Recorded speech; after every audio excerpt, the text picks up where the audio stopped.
we think that we need to move from big data to people data, and we're going to explain why. This is the problem.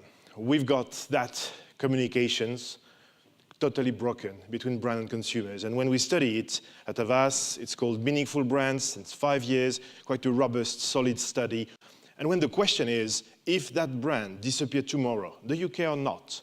This is the answers. 75% of brands are perceived completely meaningless for people. They just could skip it, and without any problem. And I think that it's just the beginning of a radical change, and some of the previous speakers this morning have talked about that. We live in a complete different world. It is an organic world where literally 2.5 billion people are connected through mobile social platform in a sort of unprecedented move in history. The audience is now the media, and it changed everything. Your work, my work, and also the way consumer and brand can create meaningful connection.